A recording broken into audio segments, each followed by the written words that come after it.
नमस्कार दोस्तों, मैं हूं Ayaz. A to Z India news पर आज हम आपको दिखाने जा रहे हैं हापुड़ घटना में, यानी उत्तर प्रदेश के ज़िला हापुड़ में 29 अगस्त को जो घटना हुई थी वकीलों के साथ, पुलिस ने जो लाठीचार्ज किया था, उसके बाद लगातार आज 16 दिन हो गए हैं और हड़ताल चल रही है। सभी ज़िलों में ये हड़ताल चल रही है, जिसको लेकर के अभी एक सूचना मिली थी जिसमें bar council of Uttar Pradesh ने हड़ताल को वापस ले लिया था, जिसके बाद सभी जो ज़िला सत्र न्यायालय हैं उनमें एक मीटिंग आउट की गई है। इसी के साथ साथ यहाँ आज जो आपको हम तस्वीर दिखाने जा रहे हैं, ये कासगंज जनपद के ज़िला एवं सत्र न्यायालय कासगंज की है, जहाँ पर अभी एक मीटिंग हुई थी, जहाँ बार एसोसिएशन के अध्यक्ष योगेश शर्मा जी ने एक मीटिंग की, जिसके बाद सभी अधिवक्ताओं ने एक मत होकर के, एकजुट होकर के हड़ताल को जारी रखने का एक प्रस्ताव उसमें पारित हुआ है। और इसी के साथ साथ यहाँ पर चर्चा के लिए मैं आपका पहले सभी से इंट्रोडक्शन करा दूँ। यहाँ सबसे पहले वरिष्ठ अधिवक्ता के रूप में यहाँ पर उपेंद्र मिश्रा जी अधिवक्ता मौजूद हैं। साथ ही यहाँ पर आप देख रहे हैं अनूप जी मौजूद हैं यहाँ पर, उसके साथ साथ यहाँ पर अमन जी मौजूद हैं, और इसी के साथ साथ यहाँ पर प्रोफेसर अंकित मिश्रा भी मौजूद हैं। साथ ही रोहित सक्सेना जी भी हैं, पीछे आप देख रहे होंगे यहाँ पर मयंक जी हैं।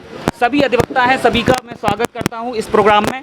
हड़ताल पहले क्यों वापस ली गई है? जी एजाज भाई, हमारी नज़र में ये कोई हड़ताल वापस नहीं हुई है, क्योंकि सरकार और बार एसोसिएशन के bar council of Uttar Pradesh के अध्यक्ष महामंत्री की जो बैठक मुख्य सचिव और डीजीपी के साथ हुई, उसमें स्पष्ट ये नहीं है कि दोषी पुलिसकर्मियों के कब स्थानांतरण होंगे और हमारी मांगें कब तक मान ली जाएंगी। एडवोकेट प्रोटेक्शन एक्ट कब लागू होगा उत्तर प्रदेश में, इसलिए हम लोग संतुष्ट नहीं हैं और अधिवक्ताओं के लाइसेंस निरस्त करने की भी बात की है, जो नितांत गलत है। और हम अधिवक्ता के आन मान शान और मर्यादा के लिए सिद्धांतों के आगे हम अधिवक्ता लोग घुटना नहीं टेकेंगे। इसी चर्चा में आगे हम बात करते हैं। मान और सम्मान की लड़ाई है, यहाँ पर और भी अधिवक्ता मौजूद हैं। मेरे साथ प्रोफेसर अंकित मिश्रा जी जुड़ रहे हैं। मैं ये जानना चाहूँगा, सर बहुत बहुत स्वागत है। मैं ये जानना चाहूँगा, ये लगातार हड़ताल चल रही है, सम्मान की लड़ाई है, एक तरफ सरकार लॉलीपॉप देने का काम कर रही है। सरकार लॉलीपॉप देने का काम कर रही है, इसमें तो कोई शक की बात है ही नहीं, क्योंकि अगर सरकार की मंशा कार्रवाई करना होती तो बहुत छोटी सी कार्रवाई की मांग है वकीलों की कि ट्रांसफ़र कर दिया जाए, जो कि 2 मिनट का काम है। उसके लिए आश्वासन दिया जाना कहीं ना कहीं एक छल है, एक जाल बिछाया जा रहा है कि अधिवक्ताओं का मूवमेंट टूट जाए और ये मिशन जो है वो ख़त्म हो जाए, फेल हो जाए। सुनने में तो ये भी आया था, जो कर्मचारी हैं साफ तौर पर ये कह रहे हैं कि अधिवक्ता आर्थिक रूप से बिल्कुल कमज़ोर हो जाएंगे और इस हड़ताल को बिल्कुल ख़त्म कर देंगे अपने आप ही। को ये प्रशासन की मंशा हो सकती है कहीं ना कहीं, लेकिन अधिवक्ताओं की तरफ से भी प्रशासन को ये बता दिया जाएगा कि अधिवक्ता इतना कमज़ोर नहीं है। अभी हम लोग सड़क पर नहीं आए हैं, वरना सरकार घुटने पे आएगी और ये बहुत निकट भविष्य में अगर हमारी मांगें पूरी नहीं हुई तो सरकार को इसका खामियाजा भुगतना ही पड़ेगा। अब मैं आगे इसी चर्चा में बात करूंगा रोहित सक्सेना जी से। जिस तरह से 50 नामदर्ज जो पुलिस वाले हैं उन पर एफआईआर दर्ज की गई, अभी तक कोई गिरफ्तारी नहीं की गई है। क्या करना चाह रही है सरकार, क्या दिखाना चाह रही है अधिवक्ताओं को? सरकार की ही पुलिस है, पुलिस सरकार की है, विवेचना पुलिस का ही कोई कर्मचारी करेगा, तो ये तो जाहिर सी बात है कि इसमें कुछ नहीं होना है। जब तक दोषी पुलिसकर्मियों के खिलाफ सस्पेंशन प्लस गिरफ्तारी नहीं होगी तब तक कुछ नहीं होगा। और बार काउंसिल जो हमें 9 तारीख को लॉलीपॉप दे दिया, कल रात्रि लॉलीपॉप दे दिया कि न्यायिक कार्य से हम अपने समस्त 75 ज़िले उत्तर प्रदेश के कार्य करेंगे, न्यायिक कार्य करेंगे, तो इसमें मैं बता दूं कि सरकार ने केवल एक मौखिक आदेश दिया है, बार काउंसिल को भी कोई लिखित आदेश नहीं दिया है। बार काउंसिल को कम से कम सरकार से ये कहना चाहिए था कि आप हमें एक लिखित आदेश दीजिए, जिससे हम हमारे जो अधिवक्ता हैं जिला लेवल के, जो आश्वस्त हों इस बात को लेकर कि हमें एक लिखित आदेश मिला है, लेकिन कोई आदेश नहीं मिला सर। सब हवाई बातें हो रही हैं बिल्कुल। अब मैं आगे इसी कड़ी में बढ़ाता हूँ चर्चा को। मेरे साथ अधिवक्ता अमन जी जुड़ रहे हैं। मैं अमन जी ये जानना चाहूँगा, जिस तरह से आप देख रहे हैं मीडिया और वकील, यानी मीडिया को चौथा स्तंभ कहा जाता है। आपने उत्तर प्रदेश में हापुड़ में हाथरस में ये देखा कि डीएम का ट्रांसफ़र नहीं करा पाया, जिसमें प्रतिष्ठित चैनल थे, मैं नाम नहीं लेना चाहूँगा, उन्होंने डीएम का ट्रांसफ़र नहीं करा पाया। क्या सरकार पूरी तरह से तानाशाही के रूप में नहीं दिख रही? देखिए, जैसा कि एजाज भाई आपने बताया कि मीडिया चौथा स्तंभ है, पर कुछ सालों से हम ये देख रहे हैं कि मीडिया प्रो गवर्नमेंट काम कर रही है, जिसका खामियाजा पूरे देश को भुगतना पड़ रहा है, वकीलों को भुगतना पड़ रहा है, सभी लोगों को भुगतना पड़ रहा है। वकील जिन्होंने देश की आज़ादी में सबसे बड़ा योगदान दिया, चाहे वो नेहरू जी सही, चाहे वो लाल बहादुर शास्त्री जी सही, चाहे मोतीलाल नेहरू जी सही, चाहे गोविंद बल्लभ पंत जी सही, सब लोगों ने योगदान दिया, जिसकी वजह से हम लोग आज आज़ाद बैठे हुए। उत्तर प्रदेश में 10 लाख एनरोल्ड वकील हैं, जिसके बारे में सरकार कुछ सोच नहीं रही है। और बार काउंसिल के अध्यक्ष मुख्य सचिव से, डीजीपी से अपनी बात करने गए, क्या इतनी दमदारी से बात नहीं रख सकते थे कि हम लोगों को ट्रांसफ़र तत्काल प्रभाव से चाहिए? ऐसी क्या कमेटी गठित हो रही है जो एक सिंपल ट्रांसफ़र नहीं कर सकते? इसमें अधिवक्ताओं का बहुत बड़ा हनन हो रहा है। हम लोगों को सभी को साथ रहना चाहिए और सरकार को दिखाना चाहिए कि हम लोग एक हैं, और जब तक वो झुकेंगे नहीं तब तक हम रुकेंगे नहीं।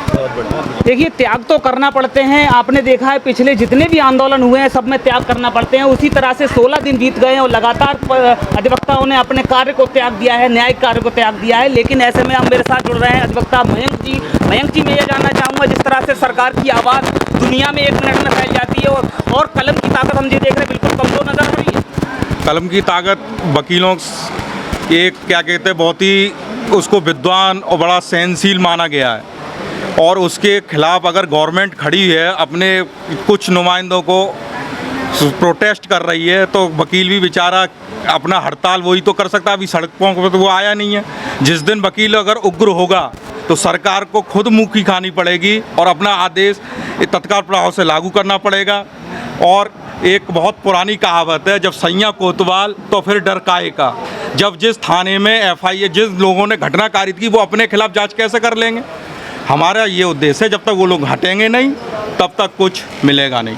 सरकार तो लगभग यही चाहती थी कि सभी लोग सड़कों पर आएं और अपनी ताकत दिखा करके चुपचाप बैठ जाएंगे, क्योंकि आपको पता है कि आर्थिक रूप से हर इंसान को कमज़ोर किया जाए तो वो अपने आप ही उस चीज़ को कमज़ोर कर देता है। तो इसी तरह से सरकार भी चाह रही है। यहाँ पर अधिवक्ता अपनी अपनी राय रख रहे हैं और मैं क्वेश्चन कर रहा हूँ लगातार। तो इसी कड़ी में मैं आगे अब अनूप जी से बात करना चाहूँगा। अनूप जी, क्या आपको नहीं लगता कि जो कानून की कलम है आज कमज़ोर लग रही है? बिल्कुल, ये कहीं ना कहीं कानून की कलम को कमज़ोर किया जा रहा है। अधिवक्ताओं के साथ ये छलावा हो रहा है। सरकार और बार काउंसिल द्वारा ये वक्ताओं के साथ छलावा किया जा रहा है। बार बार ये कॉल ऑफ की जा रही है ये स्ट्राइक को, और ये हमें अधिवक्ता जब तक सुरक्षित नहीं रहेंगे तब तक अधिवक्ता बिल्कुल कुछ भी काम नहीं करेंगे। ये अधिवक्ता प्रोटेक्शन एक्ट बिल्कुल लागू किया जाए सरकार के लिए। मैं चाहूँगा सरकार से, मैं अपना सुझाव रखूँगा सरकार से कि अधिवक्ता प्रोटेक्शन एक्ट लागू किया। जैसे राजस्थान सरकार ने अधिवक्ता प्रोटेक्शन एक्ट लागू किया है, वैसे ही मैं यूपी सरकार से चाहूँगा कि अधिवक्ताओं को सुरक्षित रखने के लिए अधिवक्ता प्रोटेक्शन एक्ट लागू करे। आपको क्या लगता है के जी? जैसे कि आयाज जी, मैं अपने सभी सीनियर्स के बारे में जानकारी लेता हुआ आ रहा हूँ कि एक अधिवक्ता के खिलाफ प्रोटेक्शन एक्ट अभी तक जो लागू नहीं आया है। सबसे पहले मैं आपके चैनल के माध्यम से ये बताना चाहता हूँ कि अधिवक्ता से पहले हम एक आम नागरिक हैं, और इससे राज्य की सरकार का सर्वप्रथम दायित्व ये बनता है कि एक आम आदमी नागरिक की सुरक्षा की जाए। अगर हम ही लोगों के खिलाफ अगर यही कानून जो एक सुरक्षा की व्यवस्था के लिए अंग माना जाता है, वो हम लोग के प्रति अगर इस तरीके से क्रूरता या लाठी चार्ज का विषय बनकर उभारा जाए और हम लोग के लिए लाठी डंडे से प्रताड़ित की जाए, तो क्या हम वादकारियों को सुरक्षा दिला सकते हैं? मैं आपके चैनल से एक बात और कहना चाहता हूं कि आज अधिवक्ता जो लड़ाई लड़ रहा है वो वादकारी हित के लिए ही लड़ रहा है। अपनी सारी चिंतन समस्या को भूल करके, वादकारी की सारी समस्या को अपने ऊपर हावी करके, तब जो न्यायालय में आकर के अपने आप को संरक्षित करता है। बड़ा सवाल यहाँ पर इसलिए पैदा हो रहा है। अभी बहुत बड़ी बात की है, यहाँ पर बातकारियों के लिए अधिवक्ता लड़ता है, यहाँ पर आज अपने लिए लड़ रहा है। अब अधिवक्ता मेरे साथ जुड़ रहे हैं। अभिषेक जी, बातकारियों के लिए हम लोग लड़ते हैं लगातार। अब ऐसा लग रहा है कि हम लोग बिल्कुल कमज़ोर नज़र आ रहे हैं। नहीं, ऐसा तो नहीं लग रहा है, कमज़ोर नहीं नज़र आएंगे और कहीं किसी एंगल से नज़र नहीं आएंगे, क्योंकि हम लोगों में यूनिटी है और यूनिटी के हिसाब से हम लोग काम कर रहे हैं और इसी तरीके से हम करते रहेंगे आगे भी। आगे भी हड़ताल जारी रहेगी। मैं एक बार फिर आपके पास आना चाहूँगा। जिस तरह से आज कल जो बार काउंसिल ने निर्णय लिया था, उसके बाद फिर जिला मुख्यालयों पर मीटिंगों का दौर चल रहा है, तो अब किस तरफ जाने का अंदाज़ा लग रहा है आपको ये इस आंदोलन का? देखिए, बार काउंसिल का निर्णय 9 तारीख को भी इसी प्रकरण में आया था कि हम रिकॉल कर रहे हैं, और उसका असर भी सबने देखा कि पूरे उत्तर प्रदेश की किसी बार ने उस निर्णय को नहीं माना। बार काउंसिल को बैकफुट पे आना पड़ा। वही प्रक्रिया दोबारा दोहराई गई और आज भी पूरे उत्तर प्रदेश की बार ने इंडिविजुअल लेवल पे हर ज़िले पे अपनी बैठक की है और करीब करीब सभी का जहां तक रुझान आ चुका है या जानकारी मिल चुकी है कि सब ने हड़ताल पर रहने का ही निर्णय किया है जब तक कि कोई सकारात्मक निर्णय नहीं हो जाता। चर्चा की इसी कड़ी में हम आगे बढ़ाते हैं और मेरे साथ अब आपका थोड़ा सा इंट्रोडक्शन और करा दूं। यहाँ पर मेरे साथ अधिवक्ता धर्मेश शर्मा जी हैं, दूसरी तरफ आपको देख रहे होंगे यहाँ पर पूर्व कोषाध्यक्ष दुष्यंत गौतम जी हैं और मेरे पीछे आप देख रहे होंगे निर्मल जी हैं, जो कि अब इस चर्चा में आगे अपने अपने कमेंट रखेंगे। मैं आपसे ये जानना चाहूँगा धर्मेश जी, जिस तरह से आप ये देख रहे हैं अधिवक्ता प्रोटेस्ट कर रहे हैं, लगातार मीटिंगों का दौर चल रहा है और कभी बार काउंसिल हड़ताल को वापस लेने की बात करता है और कभी जो है जिला मुख्यालयों पर फिर मीटिंग आउट होती है, फिर हड़ताल जारी हो जाती है। लेकिन हम ये देख रहे हैं डीएम और एसपी का ट्रांसफ़र नहीं करा पा रहे हैं। क्या अधिवक्ता अपने आप को कमज़ोर महसूस कर रहे हैं? अधिवक्ता को कमज़ोर बनाने का प्रयास पूर्णतः हो रहा है। एक आगरा में छोटी सी घटना हुई, उसमें डीएम और एसपी का तुरंत ट्रांसफ़र हुआ। अधिवक्ता तो मेरे ख्याल से सरकार ये समझ रही है कि इससे ज़्यादा कमज़ोर प्राणी इस पृथ्वी पे है ही नहीं। आपको आर्थिक रूप से कमज़ोर बना करके आपका जो आंदोलन है उसको समाप्त करना चाह रही है गवर्नमेंट? बिल्कुल, शुरू से ही लगी हुई है।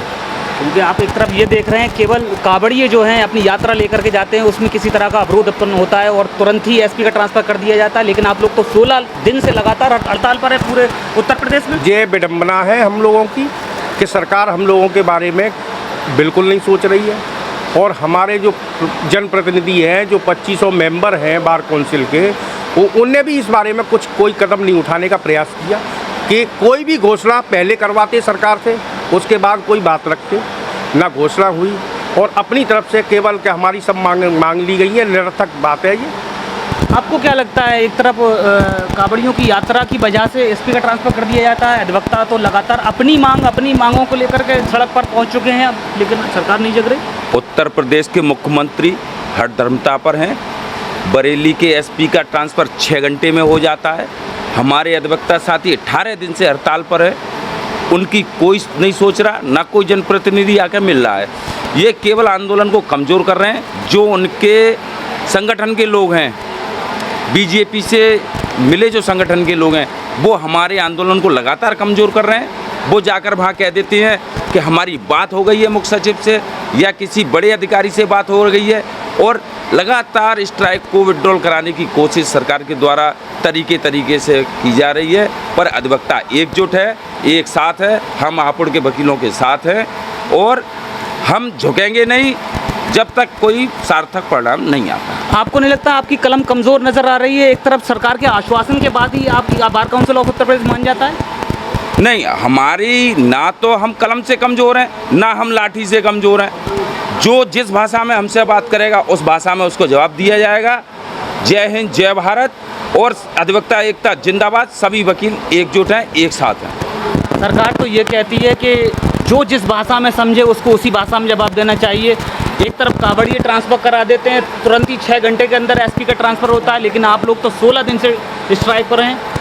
इस बारे में जो सरकार मौन है और एक तरह से कहना चाहिए अधिवक्ता विरोधी सरकार है, जिसने 15-16 दिन हो गए हड़ताल को लेकर, लेकिन आज तक कोई जो है ठोस कदम नहीं उठाया है।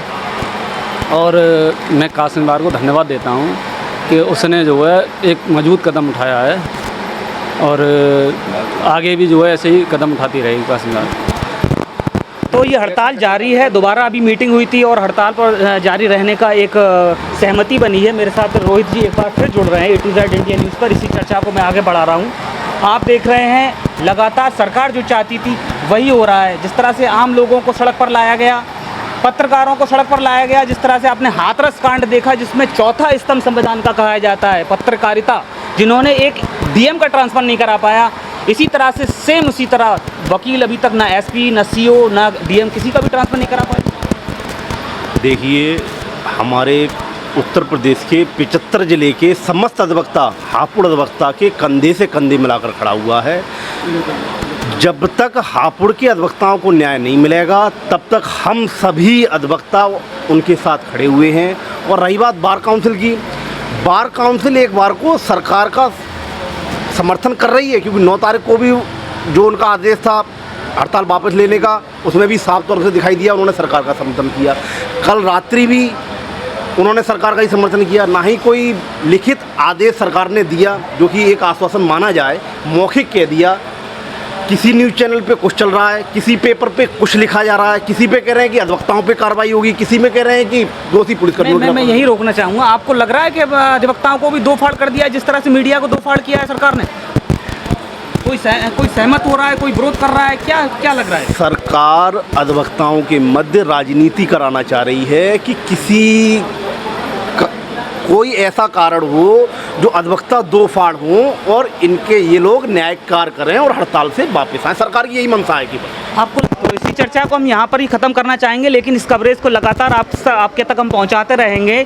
इसी कड़ी को अधिवक्ता की जो मांगे हैं उनको पूरी होने तक हम लगातार इस कवरेज को दिखाते रहेंगे। तो A to Z India news की हर खबर को, चैनल की हर खबर को और दूसरे ज़िलों में जहाँ जहाँ ये हड़ताल चल रही वहाँ पर पहुँचाएँ और शेयर करें। ज़्यादा से ज़्यादा लोग A to Z India news से जुड़े, जिससे कि उनकी बार की खबरें लगातार A to Z India news पर प्रदर्शित की जाती रहें। देखते रहिए A to Z India news.